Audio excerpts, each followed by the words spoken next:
Olá, querido estudante. Eu sou o professor Douglas Gomes e venho trazer física para você. Agora nós vamos resolver uma questão da FUVEST, segunda fase do ano de 2019. Se você tem interesse nesse assunto, deixe já o seu joinha. Quer ver mais vídeos como esse? Se inscreve aqui no canal e ativa o sino das notificações para receber aviso quando tiver vídeo novo. Quer aprender física comigo num curso feito especialmente para você? Acesse meu site, professordouglasgomes.com. Então vem comigo para a gente ler o enunciado. Acompanha. Duas placas metálicas planas e circulares de raio R, separadas por uma distância d muito menor do que r, estão dispostas na direção horizontal. Entre elas é aplicada uma diferença de potencial V, de modo que a placa de cima fica com carga negativa e a de baixo positiva. No centro da placa superior está fixado um fio isolante de comprimento L menor do que essa distância, com uma pequena esfera metálica presa em sua extremidade, como mostra a figura. Essa esfera tem massa m e está carregada com carga negativa, menos q. O fio é afastado da posição de equilíbrio de um certo ângulo θ e a esfera é posta em movimento circular uniforme. Opa, está aqui, ó, movimento circular uniforme constituindo um pêndulo cônico, com o fio mantendo um ângulo θ com a vertical. Então vai manter este ângulo θ constante. Determine o módulo E do campo elétrico entre as placas, os módulos T e F, respectivamente, da atração no fio e da força resultante na esfera. E C de casa, a velocidade angular, ômega, da esfera. Vamos agora começar a partir da ilustração. Eu vou fazer uma nova ilustração disso daqui, para que a gente consiga compreender o que está acontecendo. Vem comigo. Primeira informação importante é a seguinte: quando nós temos duas placas grandes, em comparação à distância entre elas, né, aqui no caso o raio é muito maior do que a distância entre as placas, nós podemos considerar aqui que nessa região central o campo elétrico é aproximadamente uniforme, constante, em toda essa região do espaço. E por meio disso, nós vamos poder usar aquela expressão do EDU, na verdade, E, módulo do campo E, vezes a distância d, é igual a ddp entre as duas placas. Agora nós vamos começar a representar as forças que vão atuar no nosso pêndulo cônico. Uma delas é a força elétrica. Mas por que ela está para baixo? Nossa carga de prova aqui, nossa esferinha, é negativa. Se ela é negativa, ela é repelida pela placa de cima e atraída pela de baixo, ou seja, a força elétrica que vai atuar sobre ela é para baixo, atraída pelo positivo e repelida pelo negativo. A intensidade da força elétrica é dada pela seguinte expressão: se a nossa carga vale menos Q, né, o módulo dela vale Q. Então nós vamos escrever assim: o módulo do vetor força elétrica é igual ao módulo da carga de prova vezes o módulo do campo elétrico. Nossa força elétrica, então, vai ser, vamos chamar o módulo da força elétrica de Fe. Vai ser a carga em módulo Q, né? Se ela vale menos Q, o módulo dela é Q, fica positiva, vezes o campo. Mas a intensidade do campo é V dividido por D. Então, a gente já sabe a tal da força elétrica, mas ela não é a única.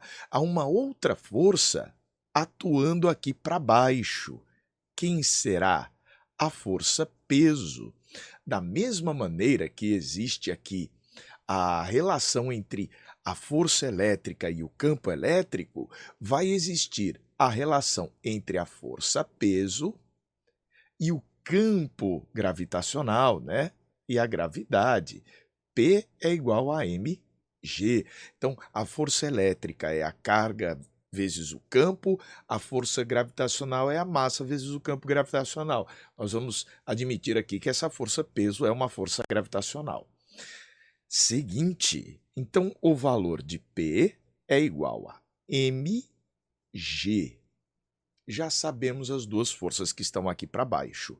Nos resta representar a força de tração.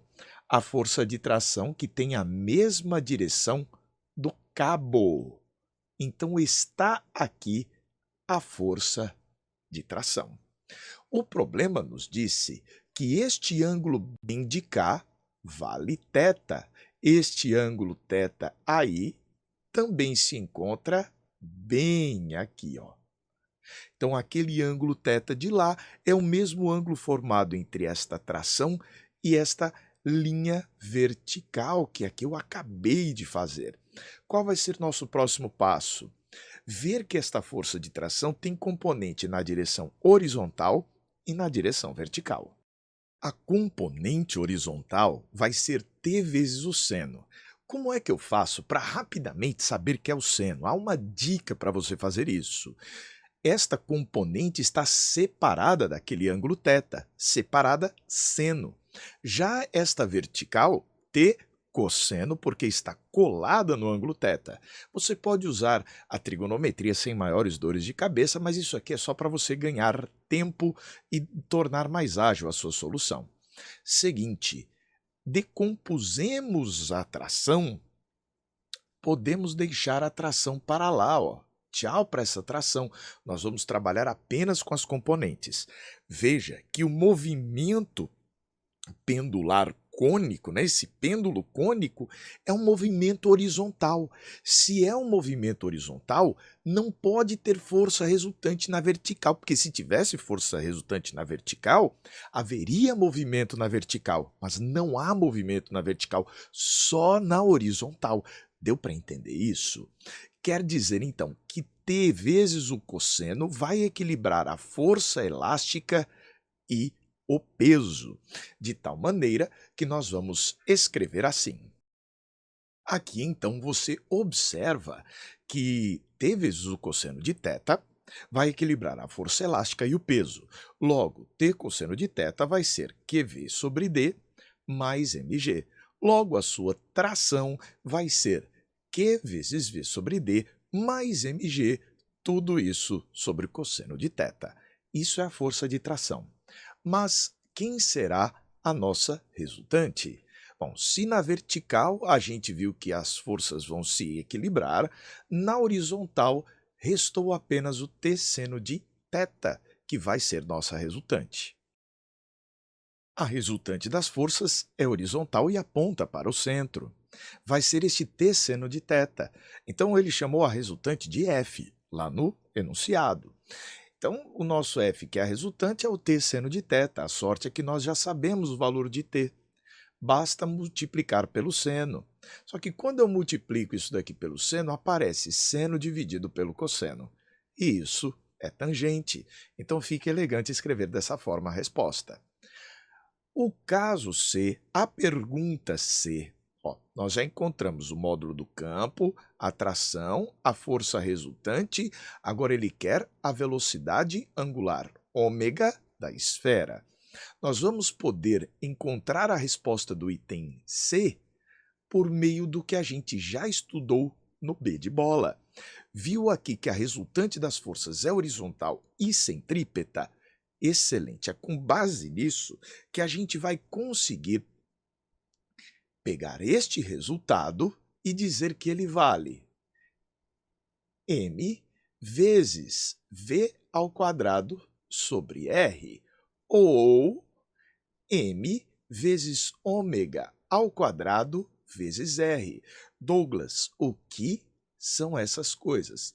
Essas aqui são as expressões que fornecem para você o valor da resultante centrípeta. E esta nossa resultante centrípeta é justamente o T seno de θ, é o nosso F. Então isso aqui vai ser dado por uma dessas expressões. Você transforma uma na outra, lembrando que onde o nosso v é igual a ômega vezes r. O ômega é a velocidade angular. Vamos, então, fazer esta expressão para finalizar o problema. Aqui, nós igualamos esta equação a esta, lembrando que este r é o raio da trajetória, não o raio das placas. Às vezes isso pode te causar uma confusão e muita gente perdeu pontuação por conta de falta de atenção aí nesta hora. O que a gente precisa fazer para obter o raio desta trajetória circular que aqui está acontecendo? Você vai trabalhar com este triângulo aqui. O seno de θ é o cateto oposto, que é o raio da trajetória, dividido pela hipotenusa, que é o comprimento L do fio. E isto sim foi dado. Sabendo disso, o raio da trajetória vai ser L vezes o seno de θ. Com isso, nós podemos trazer que a resultante centrípeta, que é aquela expressão QV sobre D mais mg, vezes a tangente de θ, vai ser igual a m ômega ao quadrado vezes o raio da trajetória. Aqui vai ficando cheio de contas. Mas quem é o raio da trajetória? L seno de θ. E aqui está colocado. Próximo passo, a gente pega isto daqui, lembrando que a tangente de θ é seno sobre cosseno e já cancela esses dois senos. Então, na hora que a gente pegou tangente de θ, seno sobre cosseno e o raio da trajetória é L seno de θ, já matamos estes senos. Vamos isolar o ômega ao quadrado. O ômega ao quadrado vai ser QV sobre D mais mg, dividido por m e por L, além de ser dividido por esse cosseno de θ, né? Esse pessoal vem para cá dividindo, ó. O m, o L e o cosseno de θ vão dividindo, ficam aqui, então, nesse denominador. O que nós vamos fazer? Tirar a raiz quadrada dos dois lados para pegar o valor de ômega. Ficou meio feio isso aqui. Vamos fazer o seguinte, vamos colocar um múltiplo comum aqui nessa soma, o tal do D. Então vai ficar QV e mgd, para poder ficar igual. Eu coloquei o múltiplo comum, este D, de tal maneira que aí eu multiplico os numeradores e os denominadores e a gente chega a esta expressão, que é a resposta do problema. Este item C foi mais trabalhoso em termos de matemática, mas com um pouco de cuidado e tomando a atenção no raio da trajetória, você consegue a resposta. Gostou da nossa resolução? Deixe o seu joinha. Quer ver mais vídeos como esse? Se inscreve aqui no canal e ativa o sino das notificações para receber aviso quando tiver vídeo novo. Quer aprender física comigo num curso feito especialmente para você? Acesse meu site, professordouglasgomes.com. Um forte abraço e até a próxima. A gente se vê.